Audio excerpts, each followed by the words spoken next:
हरि ओम। जय माता की। जय श्री श्याम।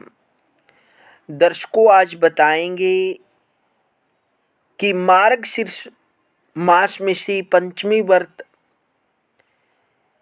किस प्रकार से किया जाता है और व्रत की क्या विधि है और इस व्रत को करने से किस प्रकार लक्ष्मी प्रसन्न होती है। आज इस वीडियो के माध्यम से श्री पंचमी व्रत के बारे में जानेंगे। राजा युधिष्ठिर ने श्री कृष्ण से पूछा, भगवान, तीनों लोकों में लक्ष्मी दुर्लभ है, पर व्रत, होम, तप, जप, नमस्कार आदि किस कर्म के करने से स्थिर लक्ष्मी प्राप्त होती है? आप सब कुछ जानने वाले हैं, कृपा करके उसका वर्णन करें। भगवान श्री कृष्ण बोले, महाराज, सुना जाता है कि प्राचीन काल में भृगु मुनि की ख्याति नाम की स्त्री से लक्ष्मी का आविर्भाव हुआ। भृगु ने विष्णु भगवान के साथ लक्ष्मी का विवाह कर दिया। लक्ष्मी भी संसार के पति भगवान विष्णु को प्राप्त वर के रूप में प्राप्त करके अपने आप को कृतार्थ मानकर अपने कृपा कटाक्ष से संपूर्ण जगत को आनंदित करने लगी। उन्हीं से प्रजाओं में अक्षेम और सुभिक्ष होने लगा। सभी उपद्रव शांत हो गए। ब्राह्मण हवन यज्ञ करने लगे। देवगण हविष्य भोजन प्राप्त करने लगे और राजा प्रसन्नता पूर्वक चारों वर्णों की रक्षा करने लगे। इस प्रकार देवगणों को अतीव आनंद में निमग्न देखकर विरोचन आदि दैत्यगण लक्ष्मी की प्राप्ति के लिए तपस्या एवं याग आदि करने लगे। वे सब भी सदाचारी और धार्मिक हो गए। फिर दैत्यों के पराक्रम से सारा संसार आक्रांत हो गया। कुछ समय बाद देवताओं को लक्ष्मी का मद हो गया। इन लोगों के शौच, पवित्रता, सत्यता और सभी उत्तम आचरण नष्ट होने लगे। देवताओं को सत्य आदि शील तथा पवित्रता से रहित देखकर लक्ष्मी दैत्यों के पास चली गई और देवगण श्रीवहीन हो गए। दैत्यों को भी लक्ष्मी की प्राप्ति होते ही बहुत गर्व हो गया और दैत्यगण परस्पर कहने लगे, मैं ही देवता हूं, मैं ही यज्ञ हूं, मैं ही ब्राह्मण हूं, संपूर्ण जगत मेरा ही स्वरूप है।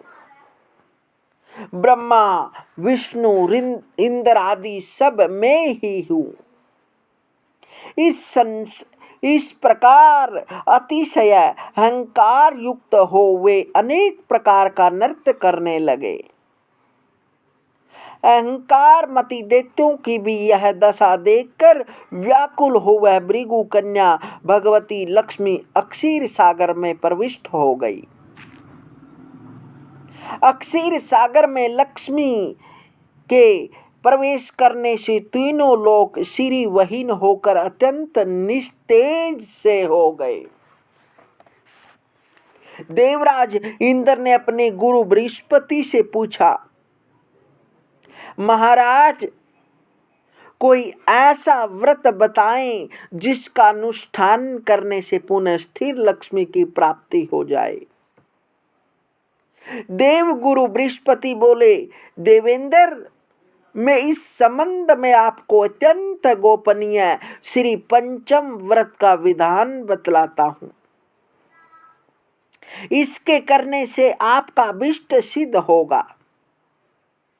ऐसा कहकर देवगुरु बृहस्पति ने देवराज इंद्र को श्री पंचमी व्रत की सांगोपांग विधि बतलाई।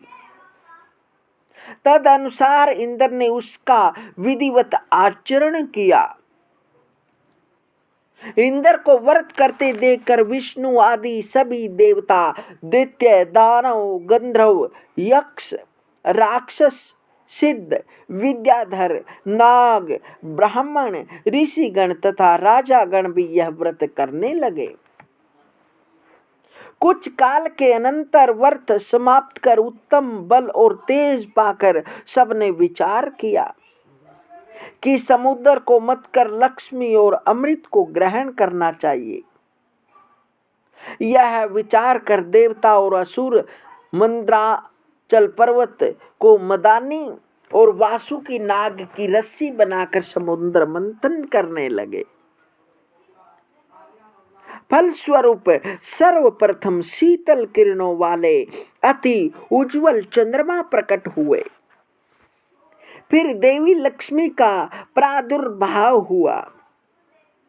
लक्ष्मी के कृपा कटाक्ष को पाकर सभी देवता और दैत्य परम आनंदित हो गए। भगवती लक्ष्मी ने भगवान विष्णु के वक्षस्थल का आश्रय ग्रहण किया। भगवान विष्णु ने इस व्रत को किया था। फलस्वरूप लक्ष्मी ने इसका वर्ण किया। इंद्र ने इस व्रत को किया था, इसलिए उन्होंने त्रिभुवन का राज्य प्राप्त किया। दैत्यों ने तामस भाव से व्रत किया था, इसलिए ऐश्वर्य पाकर भी वह ऐश्वर्यहीन हो गए। महाराज, इस प्रकार इस व्रत के प्रभाव से श्री वहीन संपूर्ण जग फिर से श्री युक्त हो गया। महाराज युधिष्ठिर ने पूछा, यदि उत्तम श्री पंचमी व्रत किस विधि से किया जाता है और कब से यह प्रारंभ होता है और इसका पारायण कब होता है, आप इसे बताने की कृपा करें। और दर्शकों, व्रत की विधि इस प्रकार से है। भगवान श्री कृष्ण बोले, महाराज, यह व्रत मार्गशीर्ष मास के शुक्ल पक्ष की पंचमी को करना चाहिए। प्रातः उठकर शौच, दंत धावन आदि से निवृत्त हो व्रत के नियम को धारण करें। फिर नदी में अथवा घर पर ही स्नान करें। नवीन वस्त्र धारण कर देवता और पितरों का पूजन तर्पण कर घर आकर लक्ष्मी का पूजन करें। स्वर्ण, चांदी, ताम्र, आरकूट, काष्ठ की अथवा चित्रपट में भगवती लक्ष्मी की ऐसी प्रतिमा बनाएं जो कमल पर विराजमान हो, हाथ में कमल पुष्प धारण किए हो, सभी आभूषणों से अलंकृत हो, उनके लोचन कमल के समान हो, जिन्हें 4 श्वेत हाथी स्वर्ण के कलशों के जल से स्नान करा रहे हों। इस प्रकार की भगवती लक्ष्मी की प्रतिमा की मंत्र बोलकर ऋतु कालोद्भव भूत पुष्पों द्वारा अंग पूजा करें और मंत्र बोले अंग का स्पर्श करते हुए दाहिने हाथ में फूल लेकर भगवती लक्ष्मी के अंगों को स्पर्श करते रहें।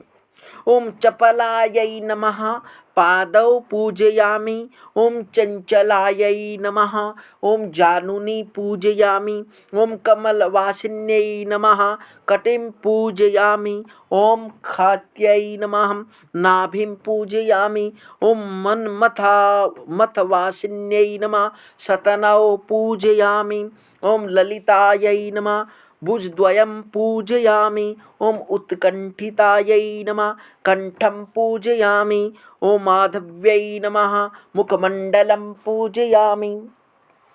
तथा ओम श्रीयै नमः श्रीय पूजयामि आदि नाम मंत्रों से पैर से लेकर सिर तक पूजा करें। इस प्रकार प्रत्येक अंग की भक्ति पूर्वक पूजा कर अंकुरित विविध धान्य और अनेक प्रकार के फल नैवेद्य के रूप में देवी को निवेदित करें अर्थात अर्पण करें। तदंतर पुष्प और कुमकुम आदि से सुवासिनी स्त्रियों का पूजन कर उन्हें मधुर भोजन कराएं और प्रणाम कर विदा करें। एक प्रस्त चावल और घृत से भरा पात्र ब्राह्मण को देकर श्री सह संप्रियताम इस प्रकार कहकर प्रार्थना करें। इस प्रकार पूजन कर मौन होकर भोजन करें। प्रतिमास यह व्रत करें और श्री लक्ष्मी, कमला, संपत, रमा, नारायणी, पद्मा, धृति, स्थिति, पुष्टि, रिद्धि तथा सिद्धि इन 12 नामों से क्रमशः 12 महीनों में भगवती लक्ष्मी का पूजन करें और पूजन के अंत में प्रियताम ऐसा उच्चारण करें। 12वें महीने की पंचमी को वस्त्र से उत्तम मंडप बनाकर गंध, पुष्प आदि से उसे अलंकृत कर उसके मध्य शैया पर उपकरणों सहित भगवती लक्ष्मी की मूर्ति अर्थात विग्रह को स्थापित करें। 8 मोती, नेत्रपट, सप्तधान्य, खड़ाऊ, जूता, छाता, अनेक प्रकार के पात्र और आसन वहां उपस्थित करें। तदंतर लक्ष्मी का पूजन कर वेद वेता और सदाचरण संपन्न ब्राह्मण को सवत्सा गौ सहित यह सब सामग्री प्रदान करे। यथाशक्ति ब्राह्मणों को भोजन कराकर उन्हें दक्षिणा दे। अंत में भगवती लक्ष्मी से रिद्धि की कामना से इस प्रकार प्रार्थना करें। अक्षीराब्धि मथनोद्भूते विष्णुर्वक्षः स्थलालये सर्व काम प्रदे देवी रिद्धिम यच्छ नमोस्तुते। हे देवी, आप अक्षीर सागर के मंथन से उद्भूत हैं। भगवान विष्णु का वक्षस्थल आपका अधिष्ठान है।